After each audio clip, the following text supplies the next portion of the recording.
Everybody, it's Keith with Fire and Dice, and with me today is... I'm Lily, and I am just a little nerd. And today is going to be the first in a series of videos where we answer questions from you, the wonderful community on Instagram. So what's today's topic? Today, we are talking about prep work for sessions, for one-shots, campaigns. What is prep work for a Dungeon Master?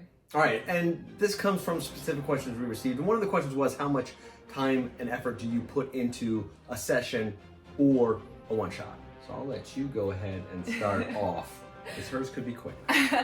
Well, so for me, I'm a very improvisational kind of DM. Not so much improvisational maybe as I like to be character and player driven. So if I'm coming into a one-shot, I'll generally have like an idea of what I want to happen, like very generally. They're in a forest, they're looking for a thing, just the outlines of the plot. And then I'll really just wing like all of it. I won't think of the NPCs usually. I won't think of like anything. I'll have maybe like encounters prepped so that I know mechanically these monsters are gonna be here, but they might run into them, they might not. And then for a campaign, it's like really the same thing. I'll put a little bit more work into it, into writing a bit more of a full structure. So they're in this town, it has a name, there are these people there, but not super in depth because I really like my characters and players to drive the story. And then if I have to go back and tie things together based on what my characters and players do, which sometimes you have to do, then I will do that, and that'll be a bit more prep and writing. But yeah, generally I just like to get high and see what happens. That had to come out.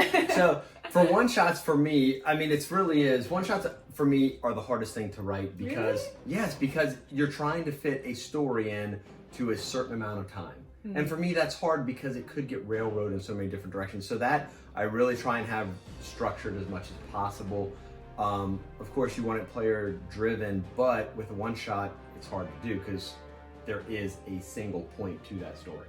Yeah, but I guess that's why I like improvising one-shots more, because I just let my characters, like, if I have in my head they're going into this forest to retrieve a magical amulet, you know, and then the players, especially if you're playing, because I guess a lot of the one-shots that I run aren't for people who already know each other. I run a lot of one-shots for people who are complete strangers. So everyone is coming to the table with like a specific goal in mind already for their character. So I try to feed into that more, and I just let the narrative kind of fit them as opposed to the other way around. So Yeah, and I think the general idea is really the same for both of us. We think of the main villain or the main point of the story with a one-shot. Then you figure out location, NPCs, stuff like that. And then, of course, you can always improv new stuff in there. And that is really basically, I feel the way I do it is just come up with those three things. The villain, the story, and then the additional NPCs. yeah. And yeah, you, like you said, you can throw in additional encounters, which could be combat or just verbal encounters, because obviously all of them have to be combat encounters. And sometimes weird stuff just happens Yeah, with players. yeah, and players can take it in a whole different direction, then you just go with it. Yeah. And that can always add fun. You know, it's also, I think, and you'll probably agree with me on this, is also get the feel of your players. Like she said, if you're playing with new players, you can't really do that if you're prepping it for someone at a convention or something.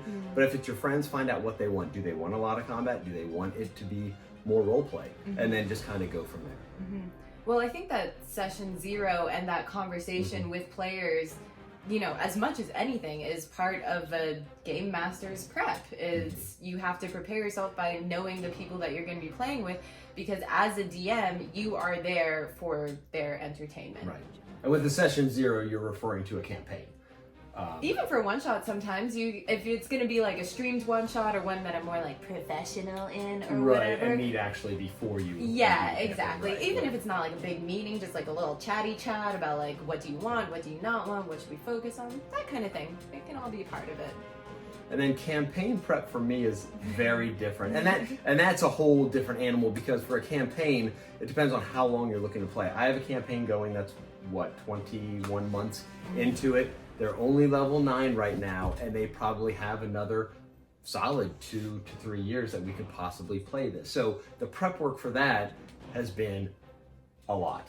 I mean, I have a thick notebook like this of notes. I have a second notebook that is carried into. But each individual session, because I did all that prep work to begin with, each individual session, maybe an hour of prep work just to understand where my players are at, where they're starting, and what they're planning on doing that one. And then it's pretty much all improv, because the world is built. Right. From there, it's just improv on what they decide to do. So those, I think a campaign is actually easier for me to plan than a one shot for a single session. Yeah, makes sense.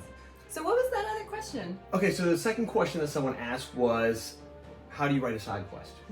So you want to take this one first as well? How do you write a side quest?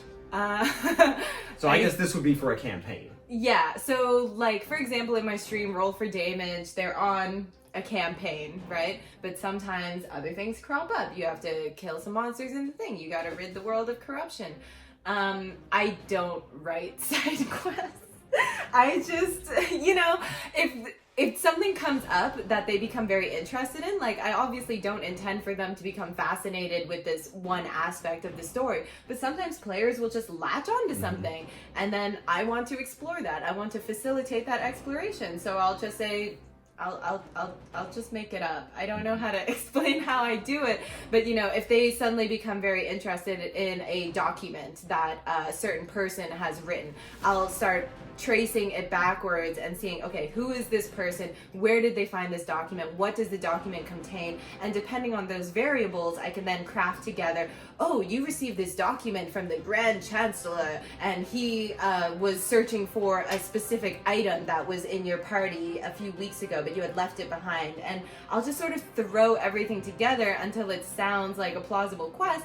And then if they go on it, then I'll be like, okay, that was a great session. I'll see you next session. And then I'll plan the next thing based off of what they said, So a little bit of improv, a little bit of prep, but mostly just go with the flow.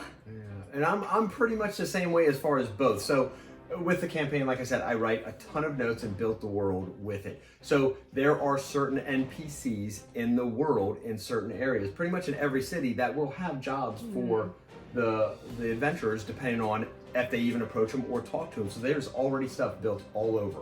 There's crime lords or this person or that person that's going to have stuff for them to do, jobs that they may get. And then there's stuff that may come up based on their decisions and their actions, because every decision that the adventurers make can lead to something else. The world is still evolving while they're doing stuff. So that's one thing you got to keep in mind, so you can always play off of that. If they do something that they weren't supposed to in one town, or something that can get them in trouble, that can lead to some type of quest in the future, or some type of random encounter of somebody coming after them. So it is both. It's prep work, but then I'll let the players lead that to who they talk to and what they get interested in. When you said that, it actually reminded me that another thing that I've done on Roll for Damage is sometimes they'll stumble across something and then be curious about it. Like, we had this one episode where they were battling a villain that had this like strange globe that was controlling all of the corrupted creatures.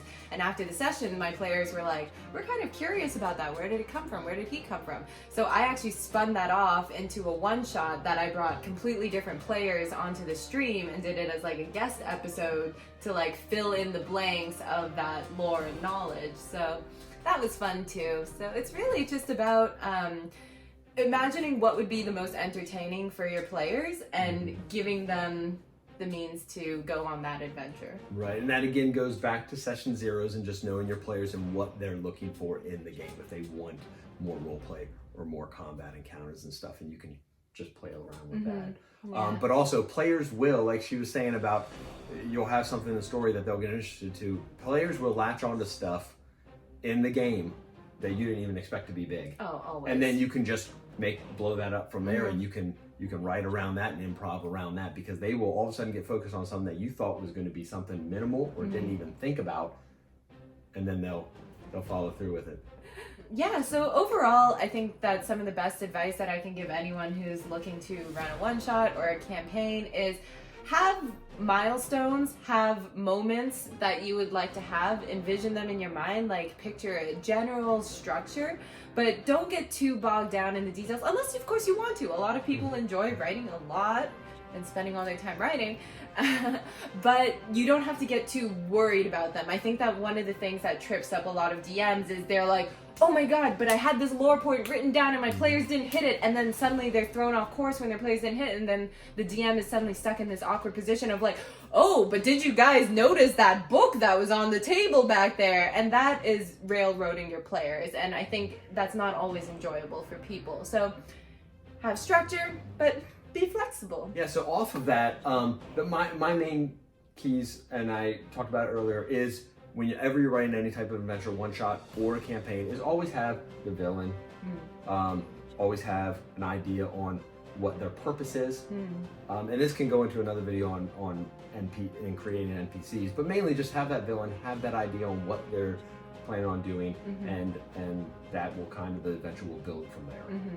That's really, for me, the easiest thing, is starting off with that villain and what they're trying to do. Yeah, Yep, I that's agree. it. Yeah. So that pretty much will wrap up the video. This one we're gonna try and make this probably a couple times a month, hopefully.